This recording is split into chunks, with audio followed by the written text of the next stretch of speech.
नमस्कार, home bill TV Bharat में स्वागत है। लखनऊ में बहुजन समाज पार्टी के राष्ट्रीय अध्यक्ष मायावती ने दिवंगत भाजपा विधायक उमाशंकर सिंह के आवास पहुंचकर उन्हें भावभीनी श्रद्धांजलि अर्पित की और मायावती ने दिवंगत विधायक के चित्र पर पुष्पांजलि अर्पित कर उनके प्रति अपनी श्रद्धा व्यक्त की और इस दौरान उन्होंने शोक संतप्त परिजनों से मुलाकात कर उन्हें सांत्वना दी और दुख की इस घड़ी में हर संभव साथ देने का भरोसा दिलाया। और पार्टी के वरिष्ठ नेताओं और कार्यकर्ताओं ने भी उमाशंकर सिंह को श्रद्धांजलि अर्पित करते हुए उनके सामाजिक और राजनीतिक योगदान को याद किया।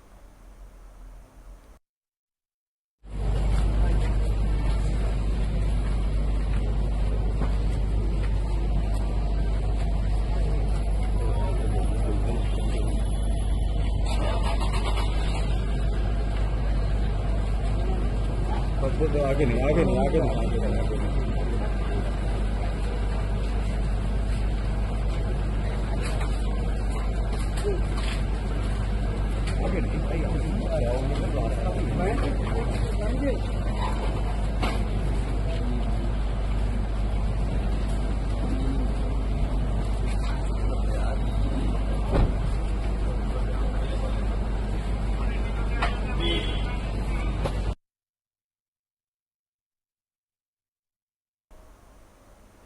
लखनऊ में उत्तर प्रदेश सरकार के कैबिनेट मंत्री ओम प्रकाश राजभर ने कई समसामयिक और राजनीतिक मुद्दों पर अपनी प्रतिक्रिया दी है। उन्होंने दिवंगत बसपा विधायक उमाशंकर सिंह के निधन पर गहरा शोक व्यक्त करते हुए उनके परिवार के प्रति संवेदना जताई।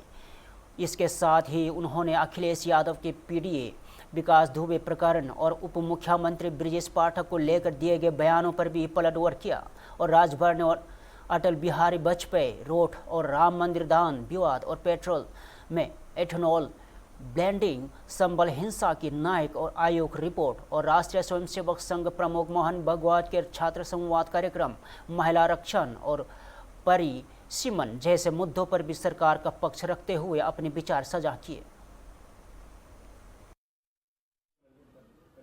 उनका तो रोज फार्मूला बदलता है, लेकिन हमारा फार्मूला पीडीए का अपनी जगह सही है। पीट देगा यही, अब पीट देगा अल्पसंख्यक। अब उनके कल के बयान से तो ये साबित होता है कि न राजपूत उनके साथ है, उनके पीडीए में ना तो पिछड़ा है ना तो दलित है। अब तो उनके साथ खाली पंडित जी का परिभाषा बता रहे हैं। और जब ये जनेश्वर मिश्रा पार्क में जब देखे कि भीड़ नहीं आएगी तो कार्यालय में लिया के कर दिए कब से। अब पीछे अगर टटोले होंगे ना तो पीछे बैठे हुए कम से कम उसमें 70% यादव रहे हैं। तो क्यों नहीं निकाल रहे हैं? मना कोई कर रहा है? सैटेलाइट से फोटो निकालना चाहिए ना, कोई रोक तो है नहीं किसी को, निकाल के दिखा दे। नहीं, बीजेपी ब्राह्मण विरोधी है तो अभी तो गाजीपुर में 4 साल के ब्राह्मण के बच्चे को यादवों ने इतना पीटा कि लहूलुहान हो गया। क्या कसूर था 4 साल के बच्चे ब्राह्मण का? अभी वो अखिलेश यादव जी बोले उन्हीं की कन्नौज में ब्राह्मण का बेटा सफाई बूथ कैप्चरिंग कर रहे थे, वो रोका, उसका मुड़िया काट लिए। वही समाजवादी पार्टी के लोग बोल रहे हैं। और उन्हीं की पार्टी का जो है राजकुमार भाटी बयान देता है कि ब्राह्मण की तुलना वेश्या से करता है। वो अखिलेश जी नहीं जानते हैं, उसको नहीं मना कर सकते हैं। रोज एक न एक बयान उनका आता रहता है। आए दिन समाजवादी पार्टी के लोग, कोई ऐसा जिला नहीं है कि जिस जिले में ये लोग मारपीट न कर रहे हो, हत्या न कर रहे हो, बलात्कार न कर रहे हो, लूटपीट चोरी। राम मंदिर की चर्चा करते हैं, राम मंदिर में तो एसआईटी ने जांच किया, एफआईआर किया, पहला नाम टीनू यादव का आ गया। तो टीनू यादव से जाके जेल में मिलना चाहिए कि माल कहाँ रखे हो, लिया। अब शंकराचार्य पे बात की। अब बनारस में शंकराचार्य को जब उनकी सरकार थी तो खूब पिटवा दिया। भूल गए अखिलेश जी? उनको कहना चाहिए कि वो वही शंकराचार्य है जिसको हमने बनारस में पिटवाया था। आज वो वहाँ जो है प्रयागराज में धरना दे रहा था, जिसको भारतीय जनता पार्टी की सरकार ने धरना नहीं देने दिया। जब अखिलेश जी थे तो अखिलेश जी के जमाने में 3 सीएम थे। शिवपाल जी का अलग सीएम का पद था, राम गोपाल का अलग था, अखिलेश जी का अलग। तीनों अपने में मालिक थे। अगर ये आदेश देते अखिलेश जी तो शिवपाल का खबरदार ये आदेश नहीं चलेगा। तब तक राम गोपाल खड़े हो जाते थे, खबरदार ये दोनों का आदेश नहीं चलेगा। हमारा आदेश चलेगा, तो का बतियाएंगे लोगों को नहीं करेला कहा अखिलेश जी के। अभी तो भव्य वो बना है ना अटल स्मारक, नहीं दिखाई दिया। 18 मंडल में अटल आवासीय विद्यालय बनाकर के उन गरीब मजदूरों के बच्चों को पढ़ने की व्यवस्था सरकार ने करा दी है, जो आपने जीवन में कभी शिक्षा की तरफ ध्यान नहीं दिया।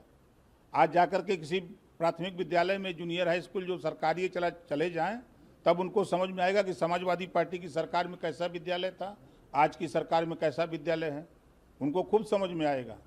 लेकिन अब चूंकि उनकी आदत है, विपक्ष में है, तो विरोध करना उनका स्वाभाविक है। लखनऊ में बसपा विधायक नंद किशोर गुर्जर ने कई राजनीतिक और सामाजिक मुद्दों पर अपनी प्रतिक्रिया दी। उन्होंने बसपा विधायक उमाशंकर सिंह के निधन पर गहरा शोक व्यक्त करते हुए उनके परिवार के प्रति संवेदना जताई। इसके साथ ही संभल हिंसा की न्यायिक आयोग रिपोर्ट और अखिलेश यादव के पीडीए संबंधी बयान और विकास दुबे प्रकरण और उप मुख्यमंत्री ब्रजेश पाठक को लेकर ही की गई टिप्पणियों पर भी प्रतिक्रिया दी। नंद किशोर गुर्जर ने राष्ट्रीय स्वयंसेवक संघ प्रमुख मोहन भागवत के छात्र संवाद कार्यक्रम का भी स्वागत करते हुए कहा कि युवाओं को सकारात्मक दिशा देने वाले ऐसे संवाद समाज के लिए महत्वपूर्ण है। ये बहुत दुखद है, बहुत ही शानदार व्यक्तित्व था और सदन में जिस तरह से अपनी बात को रखते थे, क्षेत्र की समस्याओं को रखते थे, तो उनसे सीखने को भी मिलता था। बहुत सारगर्भित और सूक्ष्म में अपनी बात को कहते थे और बहुत ही संसदीय परंपराओं के जानकार थे और एकदम नौजवान थे। इसको लेकर के मुझे लगता है कि आज बहुत ज़्यादा सभी विधायक भी और प्रदेश के लोग दुखी हैं। सर, संभल हिंसा जो हुई थी उस पर न्यायिक जांच आयोग ने अपनी रिपोर्ट सौंपी है और इसमें जो सपा के सांसद हैं और उनके बेटे जियान रहमान बर्ग के बेटे उनका सम्मिलिता पाई गई है। सर, कैसे देख रहे हैं? देखिए, उत्तर प्रदेश के यशस्वी मुख्यमंत्री माननीय योगी आदित्यनाथ जी ने उसी टाइम कार्रवाई कराई थी। जांच रिपोर्ट पे जब इनको लगा कि जांच होनी चाहिए तो स्पष्ट था कि वहाँ के सांसद और उनके जितने भी जो माफिया थे उन लोगों ने मिलकर के हिंदुओं को पलायन के लिए मजबूर किया। वहाँ मंदिरों में घंटी बजनी बंद हो गई थी और जो बचे थे वहाँ 8-9% हिंदू, उनको भी वहाँ से भगाने की साजिश थी। लोगों के मकान कब्जे किए गए। इस रिपोर्ट के बाद ये उम्मीद है कि जो हिंदू पलायन किए, जिनकी ज़मीन संपत्ति कब्जा हुई है, वो उनको वापस मिलेंगे और संभल में दोबारा से, क्योंकि वो राजा सबल सिंह का राज था, जितने कुएं बावड़ी ये बताते हैं कि वो हिंदुओं का शहर था, उसे वहाँ तुर्कों ने आकर के जो हमला किया, उसके बाद उनके जो वंशज हैं, ये जो जिहादी हैं, इन्होंने वहाँ से पलायन कर लेके मजबूर किया, उनको इंसाफ मिलेगा। सर, अखिलेश यादव कह रहे हैं कि अब पीडीए का नया संदेश दे रहे हैं। वो कह रहे हैं कि पीडीए में पीडी का मतलब है पंडित।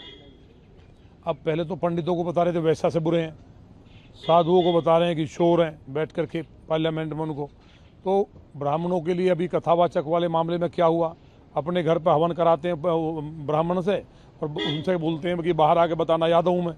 तो इस तरह के लोगों को ब्राह्मण समाज इस दुनिया को चलाने वाले हैं और ब्रह्मा के साक्षात अवतार के रूप में धरती पर ब्राह्मण है। लखनऊ में उत्तर प्रदेश सरकार के मंत्री दानिश आजाद अंसारी ने कई अहम मुद्दों पर अपनी प्रतिक्रिया दी। उन्होंने सरसा विधानसभा में क्षेत्र से बसपा विधायक उमाशंकर सिंह के निधन पर गहरा शोक व्यक्त करते हुए कहा है कि उनका सार्वजनिक जीवन समाज सेवा के लिए समर्पित रहा और उनके निधन से प्रदेश की राजनीति को क्षति पहुंची है और मंत्री ने शोक संतप्त परिवार के प्रति संवेदना व्यक्त की। इसके साथ ही संभल हिंसा की न्यायिक आयोग रिपोर्ट और अखिलेश यादव के पीडीए संबंधी बयान पर भी प्रतिक्रिया देते हुए समाजवादी पार्टी पर निशाना साधा। उन्होंने कहा कि प्रदेश की जनता विकास और सुशासन के साथ है और तथा कानून व्यवस्था को लेकर सरकार की नीति स्पष्ट है।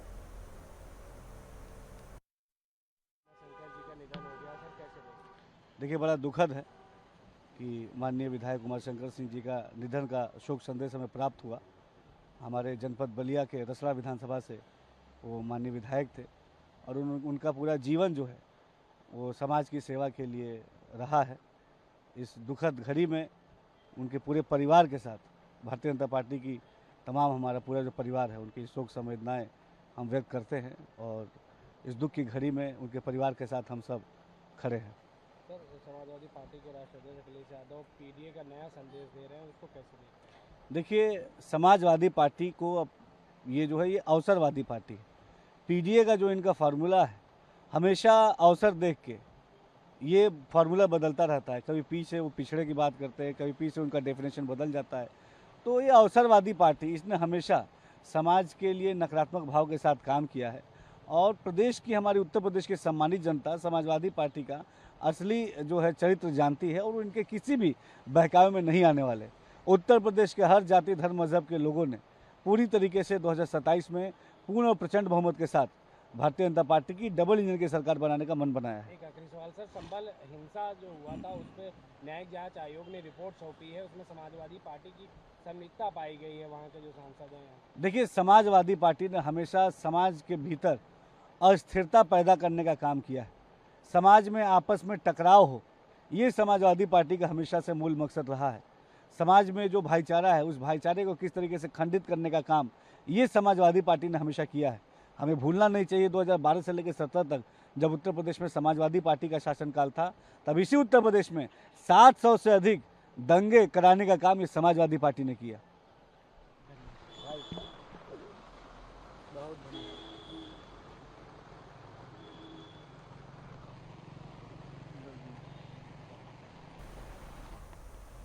लखनऊ में विमुक्त एवं घुमंटू समाज की ओर से उत्तर प्रदेश सरकार द्वारा घुमंटू विकास बोर्ड के गठन के निर्णय पर मुख्यमंत्री योगी आदित्यनाथ के सम्मान में आभार कार्यक्रम आयोजित किया गया और कार्यक्रम में समाज के प्रतिनिधियों ने मुख्यमंत्री का अभिनंदन करते हुए कहा कि यह निर्णय लंबे समय से चली आ रही मांग को पूरा करने वाला ऐतिहासिक कदम है और वक्ताओं ने कहा है कि बोर्ड के गठन से घुमंटू एवं विमुक्त समुदाय के सामाजिक, शैक्षणिक, आर्थिक एवं सांस्कृतिक विकास को नई गति मिलेगी। साथ ही सरकार की विभिन्न कल्याणकारी योजनाओं का लाभ समाज को अंतिम व्यक्ति तक पहुंचाने में भी यह पहल महत्वपूर्ण साबित होगी और कार्यक्रम में बड़ी संख्या में समाज के लोग मौजूद रहे और मुख्यमंत्री के प्रति अपना आभार व्यक्त किया।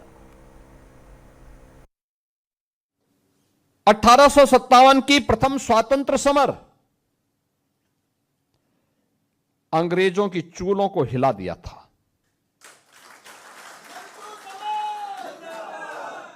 उन्हें लगने लग गया था कि अब बहुत दिनों तक हम भारत में शासन नहीं कर पाएंगे और इसलिए उन्होंने उसके लिए उस समय जैसे ही प्रथम स्वातंत्र समर पर थोड़ी नियंत्रण करने में वे सफल हुए, उसको विफल करने में वे सफल हुए, तो उन्होंने उसके बाद जो रणनीति अपनाई, उन जातियों को चिन्हित करना प्रारंभ किया जो लगातार इस मुहिम में प्रत्यक्ष अप्रत्यक्ष रूप से भागीदार बन रहे थे। और तब 1871 में उन्होंने जो क्रिमिनल ट्राइब एक्ट 1871 बनाया, उसमें उन जातियों को शामिल किया जिससे उनके साथ एक कलंक लग जाए और वे समाज में कहीं भी मुंह दिखाने की स्थिति में न हो। लेकिन याद रखना सत्य सत्य होता है। अगर सोना मिट्टी में मिल जाए तो वह उसका सोनापन खराब नहीं होता। अगर कुछ देर के लिए सूर्य के सामने बादल आ जाएं तो सूर्य की उष्मा के सामने बहुत देर तक बादल ठहर नहीं पाते। स्वतंत्र भारत में बाबा साहब भीमराव अंबेडकर ने क्रिमिनल ट्राइब एक्ट 1871 को तो समाप्त किया और विमुक्त जाति के रूप में इन जातियों को सम्मान दिया। ये अनुसूचित जाति, जनजाति, पिछड़ी जातियों में तमाम ऐसी जातियां हैं जो इन विमुक्त जाति के रूप में आज भी समाज के बीच में काम कर रही हैं। लेकिन इनके विकास के लिए, उत्थान के लिए जो कार्य होना चाहिए था वह नहीं हो पाया। पहली बार 2014 में, आजादी के बाद पहली बार 14 में मोदी जी ने इसके लिए एक आयोग का गठन किया। उन्होंने पूरे देश भर के लिए कार्य किया और जब गत वर्ष मैं घुमंतू जाति के सम्मेलन में आया था, उस समय मेरे पास जब आप लोगों ने मांग रखी थी, तब मैंने उस समय घोषणा की थी कि हम उत्तर प्रदेश के अंदर घुमंतू जाति बोर्ड का गठन करेंगे।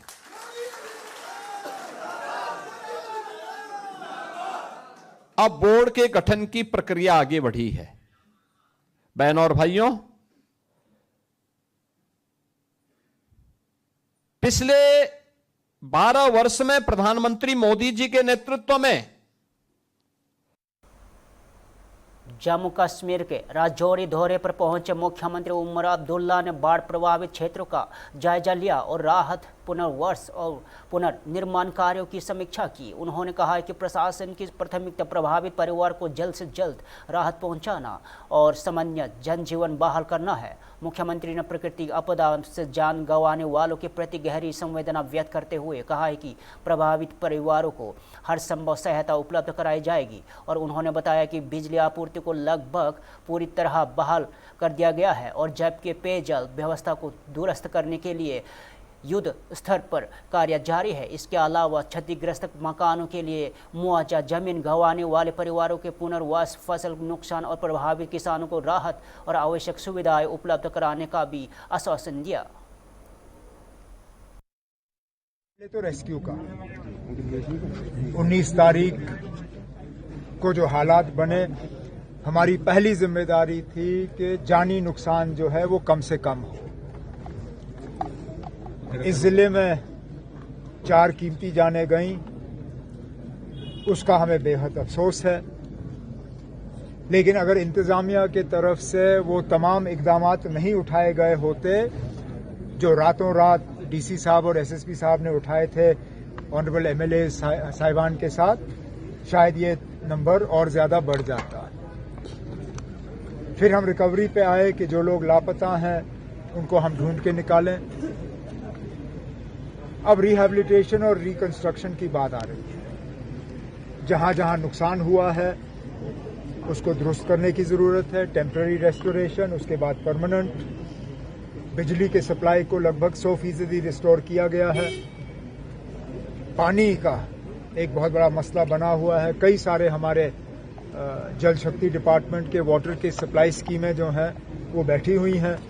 ऑनरेबल एमएलए हजरात के तरफ से कुछ सजेशंस आई हैं, कुछ मशवरे आए हैं हैंड पंप्स और टैंकर्स को लेके। हम उन पर न सिर्फ गौर करेंगे, उन पर अमल करेंगे।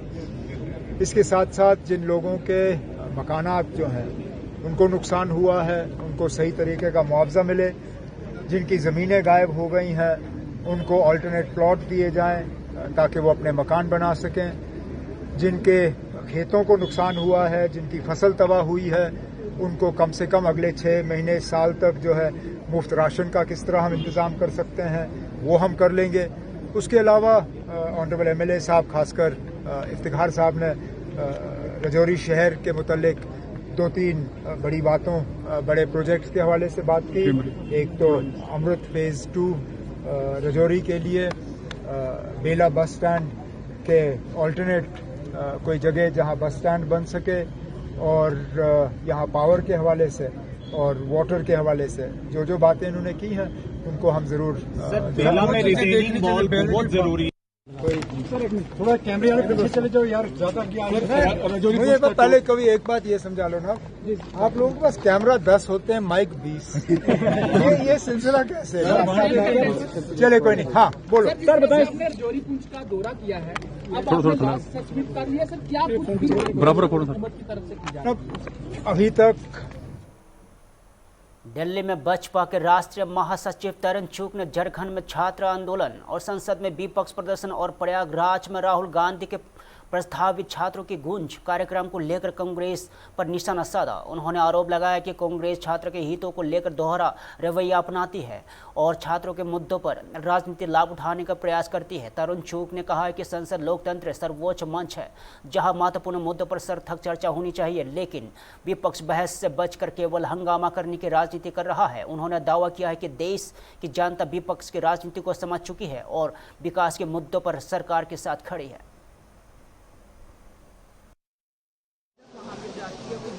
गठबंधन की सरकार के अंदर छात्र संघर्ष कर रहे हैं, विषय उठा रहे हैं, लेकिन कांग्रेस पार्टी के सो कॉल्ड बुद्धिजीवी नेता मंदबुद्धि बालक जी के पास 1 मिनट का समय नहीं है। उनका दुख दर्द सुन सके, समझ सके। ये कांग्रेस पार्टी और राहुल गांधी का दोहरा स्टैंड है। देश इसे देख रहा है कि छात्रों के नाम पर राजनीतिक रोटियां सेकने के लिए कांग्रेस हर हथकंडा अपनाती है। बस में बैठकर आंदोलन को हथियाने का प्रयास भी करती है। यहां झारखंड के छात्रों के लिए एक समय नहीं है। ये बताता है कि कांग्रेस का दोहरा चरित्र है, दोहरा चेहरा। सर, हाउस नहीं चल पा रहा है, लगातार एडजर्न हो रहा है, ऑपोजिशन प्रोटेस्ट कर रहा है, चाहे वो राम मंदिर डोनेशन की बात हो या दूसरा जो मुद्दा है जो छात्रों का तबला हुआ है उसके जवाब में। दुनिया की सबसे बड़ी पंचायत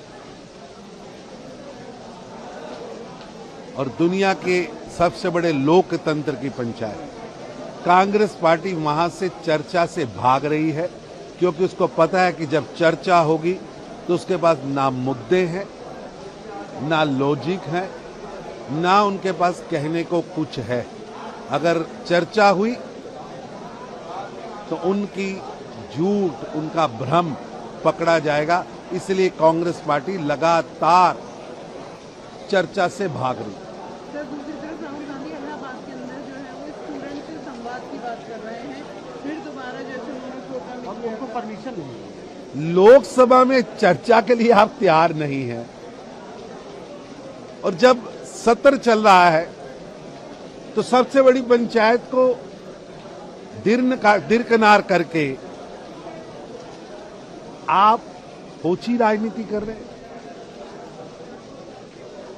लोकतंत्र के सबसे बड़े केंद्र सदन में अगर चर्चा के लिए आप तैयार नहीं हैं तो इसका मतलब है कि आप मानसिक दिवालिया बन गए। फिलहाल के लिए इतना ही। तर्कों को देखते रहे हम भारत।